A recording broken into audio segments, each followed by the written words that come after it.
The things we earn end up owing us. And that simple yet profound statement captures the essence of human behaviour when it comes to possessions. We don't just hold on to things, we become attached to them. And whether it's a vintage car that's been in the family for decades, or that worn-out t-shirt that you're just struggling to throw away from your teenage years, we value these objects far more than they're actually worth. And it's not just about the physical item, but it's about the memories, the experiences, and the identity they represent. And this attachment is a result of a psychological phenomenon known as the endowment effect. And this effect occurs when we assign a higher value to things simply because we earn them. It's an irrational bias that causes us to perceive our possessions as more valuable than they objectively are. The exciting part here is that you can use this very human instinct to boost the perceived value of your product and your brand. And by triggering this feeling of ownership in your customer's journey before they even make the purchase, you can significantly increase the likelihood of conversion. Doing this is simpler than you think. What's fascinating about this endowment effect is that it doesn't require actual ownership to trigger its power, as people don't need to possess an item physically to begin valuing it more highly. They just need to imagine what it would be like to own it. And this insight can be a game changer in how you approach your strategy. For example, let's say you're shopping for a TV, and the traditional sales interaction might go something like, "Hi, how can I help you?" And most customers' responses would be, "Thanks, I'm just looking for blah, blah, blah, blah, whatever."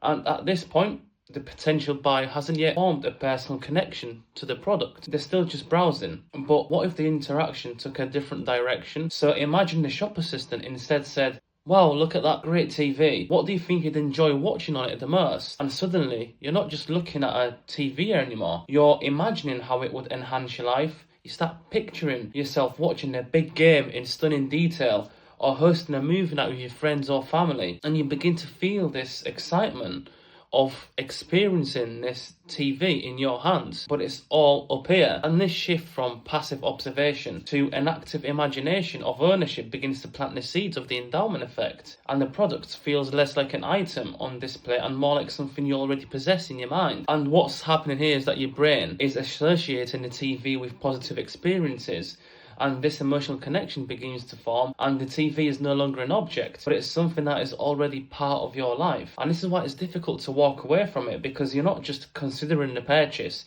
you're experiencing what it would feel like to own it. And the value of the TV skyrockets in your mind because it's no longer a stranger, but it's already part of your future. And this is the power of making customers imagine ownership. Now, imagine pairing the endowment effect with the IKEA effect in your strategy. Not only are you getting your customers to imagine what it would look like to own your product, but you're also involving them in the process of mentally creating and customizing that ownership experience. And this combination is crazy powerful because it taps into that psychological need for accomplishment, pride, and ownership. So to give you an example how you can use these two together, first you can involve customers in the customization or decision making. So for example, for physical products, it can allow your customers to customize or personalize the item. For example, let's say that you have a brand that sells glasses. The customer isn't just imagining themselves owning the glasses, they're also participating in the process by selecting different frames to try on. And it's this simple act of trying on that involves the boosts in their emotional connection to the product, as it mirrors the effort people feel when assembling something themselves. And similarly, for digital products or services, you can involve the customer in decision-making processes. If you're offering a subscription service, for example,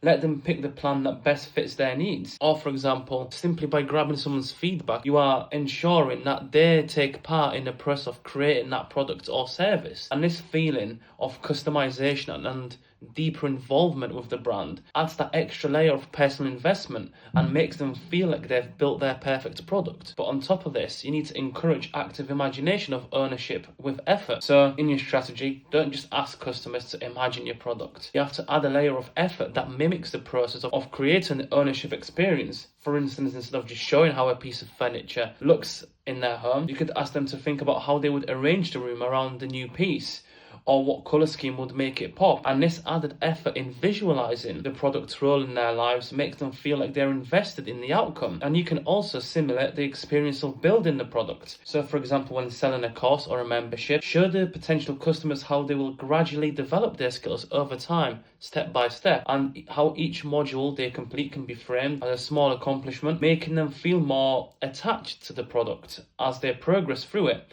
And similarly, with a fitness app, for example, you can guide them through imagining their fitness journey, how their progress will feel, what milestones they'll hit, and how they'll evolve physically and mentally. And then throughout all this, during this building process, you have to create this emotional investment because people value what they put effort into. And when you ask your customers to mentally build or customize their experience, they begin to feel a deeper connection to your product and service. And this would work especially for high involvement purchases like homes, cars, or luxury items. Because imagine a customer browsing a luxury car website. Instead of just seeing the car, let them virtually build it by choosing its colours, wheels, features. And this involvement is the process that taps into the endowment effect because they start imagining the ownership, and the IKEA effect because they feel like they're constructing their perfect car. And this especially hurts, as recently I was designing a Porsche, and that's my type of manifesting, and it hurt to leave that beauty behind when I had to close the tab. So think of some digital apps and products that use these effects effectively. So off the top of my head,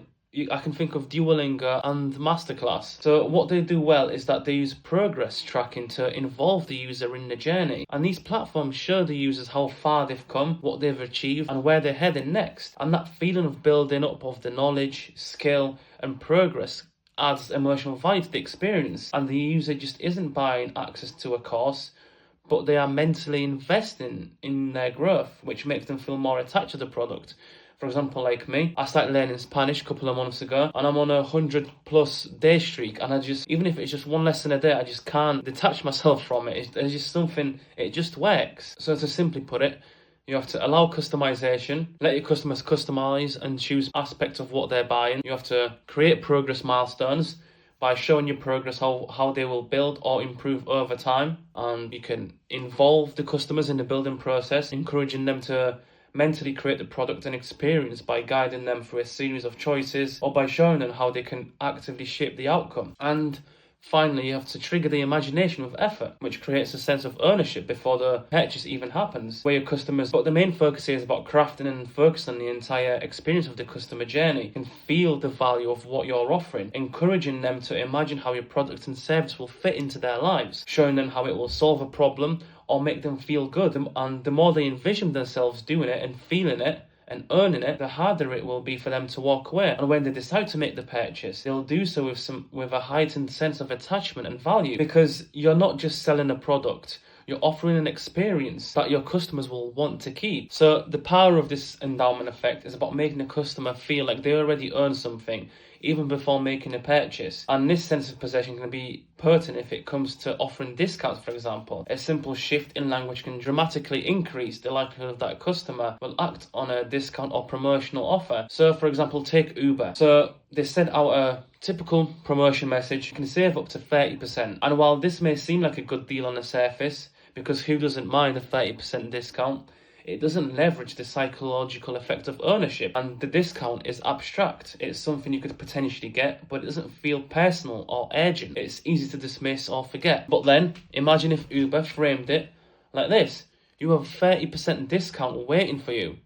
Suddenly, that discount wasn't just something you could have, it's something that you already have. And the moment you make that discount feel like it's already in the customer's hands, they begin to feel a sense of ownership over it. And the natural response is a reluctance to let go of that perceived possession, because you don't want to miss out on something that you already own. And the discount wasn't just an opportunity, it was a resource you could lose if you didn't act. And this sense of loss aversion kicks in, because losing something we already have feels worse than missing out on something we could gain. And this also ties in with the well-known strategy, which many online retailers and brands use, which is scarcity and urgency. Because when you display, for example, a countdown timer or show that a discount is only available for a limited time, it's not just about the urgency, but it's about protecting your ownership. The customer feels like they earn that discount, but if they don't act soon, they'll lose it. And that fear of losing something they've already acquired can be a powerful motivator. So to give you another example, let's say there is a telecommunication company, and the company initially offers a customer 100 free calls if they stayed with the service. This offer didn't increase the retention as expected. And why? Because that offer was framed as something the customers could get, but they didn't earn. However, then the company could change the language and say something on the lines of, we've already credited your account with 100 free calls. How will you use them? And suddenly the dynamic is shifted. The calls weren't just a future reward, they were already theirs. And by quitting the service, you will lose the benefit of having them. And this subtle shift in the language triggers the endowment effect and makes customers more reluctant to give up what they already feel that they possess. So the takeaway here is to frame your thing as something that your customer already has. Whether it's a discount, a promotional offer, whatever, you might have to make it feel like something they've already earned or been given. The more you can create the feeling of the ownership, the more likely they are to use it, and to use it soon. And another way to use the endowment effect effectively becomes evident when customers are given a chance to experience the product before committing to buying. Because the more a customer can immerse themselves in the experience of the ownership past the active imagination without actually purchasing, the more they are to begin to see the product as theirs, which results in increased attachment, increased perceived value, and a stronger likelihood that they'll make the purchase. And this will only be more utilised by AI when websites will allow us to put ourselves into the clothing to see how the clothes look on us, which will feel scary. So let's look back at the brand selling glasses. They recognise the psychological value of letting customers try before they buy, and they created a simple way to do this. And instead of just selling glasses online with the usual risk of not knowing how they will look or fit, they introduced a service where customers could order up to 5 frames to try at home for free. And this simple gesture does a lot of heavy lifting in terms of both alleviating customer hesitation and tapping into that endowment effect. Because by allowing customers to try on these glasses in the comfort of their own home, it's essentially enabled them to feel what it's like to own the product. But the customers will start to imagine how the glasses will fit into their daily lives because now they actually own them. They'll be thinking, how will they look with their favourite outfits? Will they look more professional at work? And all these emotionally investing questions will start popping up in their head. The key point here is that the feeling of ownership isn't just about the product itself. It's about how it fits into the customer's identity and daily routine. Because the more the customer can imagine themselves wearing and using this product, the more emotionally attached they become to it. And they start to see it as part of their lifestyle. And this emotional attachment drives up the perceived value. And when you experience something firsthand, you start to value it more because it becomes personal. And once it becomes personal, partnering with it becomes so much harder. And this strategy works not only well because it lets customers try before they buy, but also because it reduces the psychological risk involved in the purchase. Because the fear of regret, the idea that the glasses might not look good or feel comfortable, is eliminated. And customers can now confidently make their purchase knowing they've experienced the product. So you're eliminating multiple birds with one stone. And this in turn strengthens the customer's belief in your brand and that the glasses belong to them even before they've made the final purchase. But this isn't just limited to physical product, because many brands and businesses, especially in the digital space, have found ways to let customers try the products in a meaningful way. So for example, offering free trials is the most popular way to do this, giving users the chance to experience the full range of features before they commit to a subscription. And similarly, software companies offer freemium models or free trials, allowing customers to test out the platform before deciding to purchase. And it's in these cases that the customer doesn't own the product outright, but by using it and experiencing its benefits, they start to feel like it's part of their routine, and they begin to value the product more as they can see how it fits into their lives. And that is why so many software companies introduce a 30-day trial, because over 30 days you can find the software, implement the software, and make it part of your business.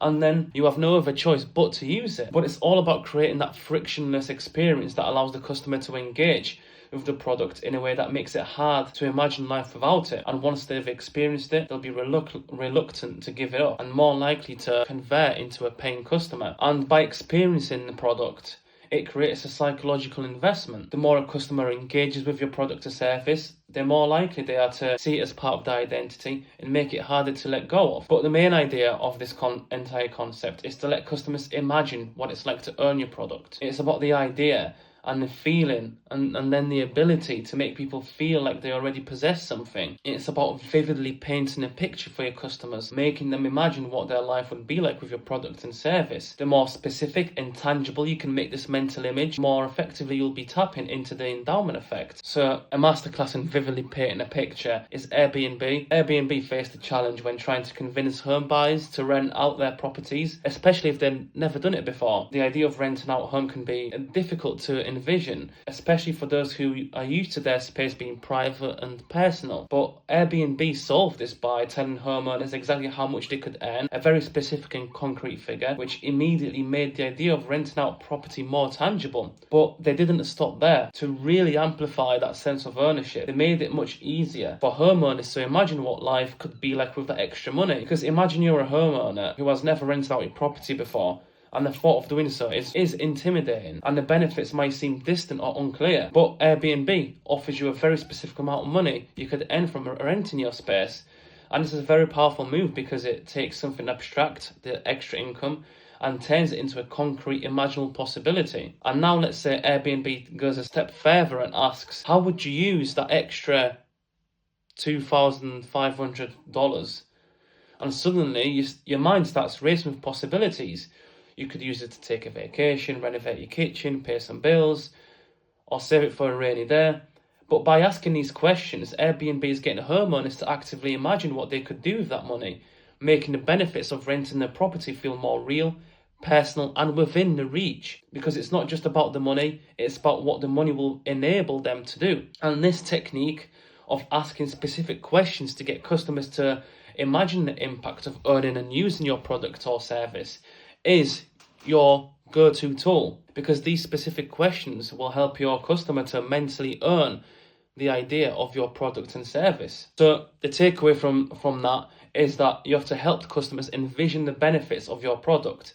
Instead of simply describing your product or service, encourage customers to imagine how it will impact their lives. For example, if you're selling a fitness program, don't just talk about the workouts, but ask your customers, how would it feel to wake up every morning with more energy, ready to take on the day? And you have to help them imagine the results they experience after using your product or service. You have to make that outcome feel tangible and achievable, because if it's not achievable and it's out of their reach, they won't feel motivated to chase it. If you're offering a service that promises specific results, like improved health or some sort of financial success, focus on the end benefits that make them feel real by using concrete figures, milestones, or stories that show exactly how the product or service will improve their life. But specificity is crucial.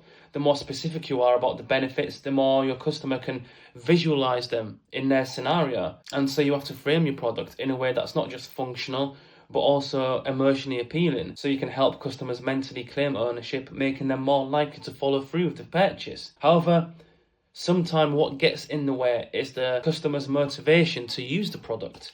And this can be because of them simply lacking ability or struggling to relate to the product or service, and therefore disarming their autonomy to choose the product themselves. Because how can the feeling of ownership exist if you struggle to imagine yourself using the product? Tell me. And if you're interested, check out the link in the description to see exactly how to overcome these motivational barriers and get customers on your brand's Ferris wheel again. Thank you very much for watching. Please like, share, and subscribe, and have a great day.